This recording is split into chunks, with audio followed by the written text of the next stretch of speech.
বয়ন জোহরের ধর্ম প্রোডাকশন সিনেমা, অথচ রিলিজের আগে কোনো হইচই নেই। এমনটা কিন্তু সরাসরি দেখা যায় না। হ্যাঁ, আমি কথা বলছি নতুন সিনেমা চাঁদ মেরে দিল নিয়ে। ট্রেলার দেখে যারা ভেবেছিলে এটা একটা ফ্লপ লাভ স্টোরি হবে, তাদের জানাই আসল গল্পটা কিন্তু ট্রেলারের চেয়েও একদম আলাদা। 2026 সালের এই সিনেমাটি সবাইকে বেশ বড় একটা চমক দিয়েছে। গল্পটা দুজন কলেজ স্টুডেন্টের, যারা প্রথমে প্রেমে পড়ে আর সিনেমার ফার্স্ট হাফ জুড়ে শুধু মিষ্টি রোমান্স দেখায়, কিন্তু আসল টুইস্ট আসে ইন্টারভালের পরে। সেকেন্ড হাফে শুরু হয় ফ্যামিলির ঝামেলা, দায়িত্ব আর মন ভাঙার কষ্ট। হিরোর একটা ভুলের জন্য সে বারবার হিরোইনের কাছে ক্ষমা চায়, কিন্তু মেয়েটি তাকে কিছুতে ক্ষমা করে না। কেন এই দূরত্ব, সেটাই দেখতে পারবেন এই সিনেমায়। এবার বলি সিনেমার ভালো দিক কোনগুলো। প্রথমত, এই গানগুলো দারুণ, প্রতিটি গানের কথা মনের ভিতরে গিয়ে লাগে।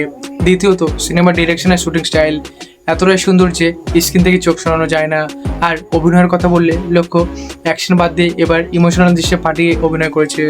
পর্দায় তাকে কাঁদতে দেখে আপনারও খারাপ লাগবে। তবে সিনেমায় কিছু খামতিও আছে।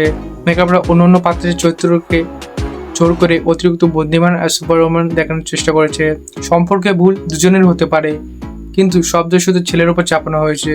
মেয়েটি একাই সব সিদ্ধান্ত নেয়, যা একটু একচেপে লাগে।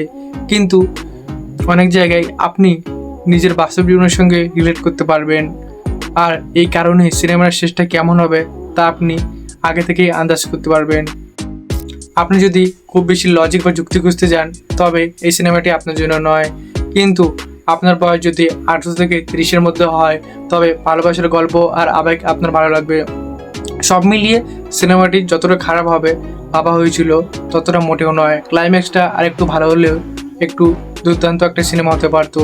আমার পক্ষ থেকে এই সিনেমাটিকে দেব 5-এর মধ্যে 3 স্টার। আপনার পার্টনারকে সাথে নিয়ে সিনেমাটি দেখলে পয়সা উসুল হয়ে যাবে। তবে হ্যাঁ, বাড়ি ফিরে নিজেদের মধ্যে ঝগড়া হওয়ার একটু রিস্ক থেকেই যায়। আপনাদের ট্রেলার দেখে কেমন লেগেছে অবশ্যই কমেন্টে জানান। ভিডিওটা ভালো লাগলে লাইক দিন এবং চ্যানেলে নতুন হলে চ্যানেলটিকে সাবস্ক্রাইব করে আমাদের পাশে থাকুন। ধন্যবাদ।